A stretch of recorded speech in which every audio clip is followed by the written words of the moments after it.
डिवॉल्यूशन of partnership firm में realisation account कैसे बनता है, आइए एग्जाम्पल समझते हैं। देखो, रिलेशन अकाउंट का सबसे जो पहला रूल होता है, जितने भी मेरे एसेट है उनको मैं ट्रांसफर कर लूंगा रियलाइजेशन के डेबिट साइड में एक्सेप्ट कैश। तो यहाँ पे फर्नीचर है, तो यहाँ पे मैं फर्नीचर को ट्रांसफर करूंगा, बुक वैल्यू पे करूंगा 20,000।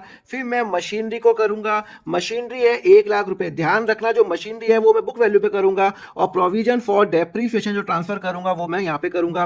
सिमिलरली यहाँ पे मैं डेटर करूंगा 56,000, और यहाँ पे मैं करूंगा 6,000 करूंगा बाय RDD। फिर करूंगा स्टॉक करूंगा, कितना है 1,00,000 रुपए, 1,00,000 रुपए। उसके बाद कैश नहीं करूंगा, ध्यान रखना जो भी मेरा जो कैश और बैंक होता है वो मैं ट्रांसफर नहीं करता हूं। तो 27,000 रुपए। गुडविल, जो भी मेरी इंटेंजिबल है या मेरा टेंजिबल है, दोनों ट्रांसफर होगा 20,000 रुपए एंड 10,000 रुपए। अब मैंने ट्रांसफर कर लिया, अब मैं यहाँ पे लाइबिलिटी ट्रांसफर करूंगा। लाइबिलिटी कहाँ पे ट्रांसफर होगी? क्रेडिट साइड में होगी 1,40,000 रुपए, और यहाँ पे मेरा बिल पेबल कितना ट्रांसफर होगा? 10,000 रुपए यहाँ पे ट्रांसफर हो जाएगा। तो ये हो गया, ये हो गया, ये सारी ट्रांसफर हो गई। अब मैं क्या करूंगा? ये जनरल रिफॉर्म नहीं करूंगा, ये सब नहीं करूंगा। ओके, अब मैं एसेट रियलाइज करूंगा। जब मेरा एसेट आता था cash account debit to relation होगा, तो जब जब एसेट का पैसा आएगा, मेरी इनकम हो रही है वो यहाँ पे आएगा। तो यहाँ पे आएगा बाय कैश, कितना है मेरा डेटर मिला 45,000 का, मेरी मशीनरी मिली 40,000 की, फर्नीचर की वैल्यू 0 है, स्टॉक लिखा हुआ है 10% अबाउ द बुक वैल्यू 1,10,000 रुपए, और गुडविल का कितना पैसा मिला?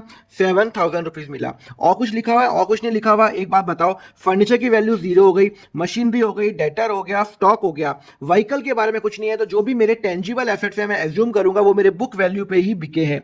तो जो भी मेरे टेंजिबल एसेट होते हैं वो मेरी बुक वैल्यू पे बिकते हैं। इनटेंजिबल के बारे में, पेटेंट के बारे में कोई इंफॉर्मेशन नहीं है, तो मैं ये एज्यूम करूंगा वो 0 पे बिकी। तो इन सब का मैं क्या करूंगा? टोटल करूंगा, वो आ रहा है 2,29,000। सिमिलरली यहाँ पे मैं क्रेडिटर्स को पे करूंगा। क्रेडिटर्स को बोला हुआ है कि मैंने पे किया है 90,000 रुपए। बिल पेबल के बारे में कोई भी इंफॉर्मेशन नहीं है। तो जब मेरी कोई लाइबिलिटी की कोई इंफॉर्मेशन नहीं होती, तो मैं एज्यूम करता हूं कि मैं उसको बुक वैल्यू पे करूंगा। क्लियर है? चलो, ये भी हो गया। अनरिकॉर्डेड लाइबिलिटी 3,000 पे की, मतलब जो रिकॉर्डेड नहीं थी, तो वो भी चलो मैंने पे कर ली। और मेरा रिलेशन एक्सपेंस भी मेरा हो गया 4,000 रुपए। अब मैं क्या करूंगा? यहाँ पे मैंने ये सारी एंट्रीज कर ली है। अब मैं क्या करूंगा? इसका टोटल करूंगा। तो यहाँ पे आप जब टोटल करोगे तो 50,000 रुपए लॉस आ रहा है।